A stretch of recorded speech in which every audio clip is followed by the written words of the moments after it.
mungkin belum semuanya kenal. Nama saya Yudi Zulfahri, saya lahir di Banda Aceh, 18 Maret tahun 1983. Ya, dulu saya ini awalnya saya ini seorang alumni IPDN. Tahu ya IPDN, yang mana otomatis alumni IPDN itu menjadi pegawai negeri sipil. Nah, saya sempat bekerja sudah di pemerintah Kota Banda Aceh. Ya. Saya ketika di IPDN lalu bekerja di Banda Aceh itu tidak ada pernah terbayang, ya, tidak pernah terbayang kalau saya akan sampai di posisi pada hari ini, di titik ini gitu. Karena yang ada dalam pikiran saya lulus IPDN jadi pegawai negeri dan kemudian saya akan merintis karir dari situ. Gitu. Apalagi kalau lulusan IPDN itu sudah sudah semacam rata-rata ya sudah akan menjadi pejabat publik nantinya. Itu yang ada dalam pikiran saya. Bagaimana menjadi birokrat yang sebaik-baiknya. Cuman itu, tidak pernah terfikir sampai di titik ini. Tapi kemudian ada sesuatu yang menghampiri saya, kalau kata Pak Direktur tadi, virus. Ya. Virus radikalisme itu mulai menjangkiti saya. Nah, ketika itu sudah hilang semua bayangan ketika saya di IPDN dan di PNS itu sudah mulai hilang.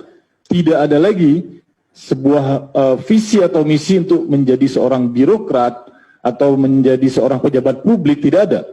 Yang terjadi apa? Yang terjadi malah saya justru sangat membenci yang namanya negara Indonesia ini. Saya seorang pegawai negeri, lulusan IPDN, tapi saya justru sangat membenci negara ini. Bagi saya negara ini adalah musuh utama pada waktu itu. Setelah virus itu masuk ke dalam diri saya. Ya, negara ini menjadi musuh utama. Konsentrasi utama saya bagaimana saya melawan negara ini. Berubah total ketika virus itu masuk. Virus radikalisme, terorisme itu masuk. Berubah total. Saya masih bekerja pada waktu itu di PNS, tapi yang saya lakukan justru persiapan untuk bagaimana saya bisa melawan negara, bukan mengabdi kepada rakyat atau menjadi abdi negara. Persiapan melakukan pelatihan militer dan membentuk daerah basis militer pada waktu itu bersama rekan-rekan dari JI dan sebagainya. Sampai terjadi kasus pelatihan militer di Aceh. Itu bukan cuma sekedar pelatihan, tapi program pembentukan daerah basis militer.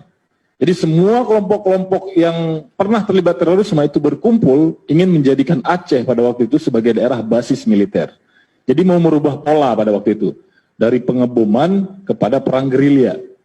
Mau kembali lagi ke asalnya dulu. Nah, di situ yang ada di pikiran saya, bagaimana saya bisa melakukan perlawanan yang pada waktu itu dalam pemahaman saya adalah jihad fisabilillah. Dan saya bisa mati di situ. Tidak pernah juga terpikir sampai ke titik yang sekarang ini, nulis buku dan sebagainya. Yang ada dalam pikiran saya pada waktu itu, bagaimana saya bisa membuktikan keimanan dengan melawan negara, lalu saya mati di situ, dan saya mendapatkan syahid. Nah, itu. Jadi, sebatas itu. Dan ketika saya memutuskan ikut itu, cuma ada dua pilihan memang dalam pikiran saya. Kalau saya tidak mati, berarti saya tertangkap.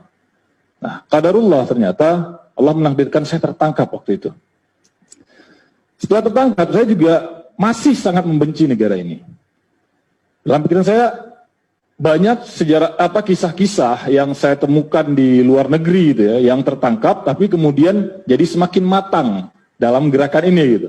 Saya ingin menikmati itu, oke, saya mungkin ditangkap supaya saya lebih matang dalam gerakan ini.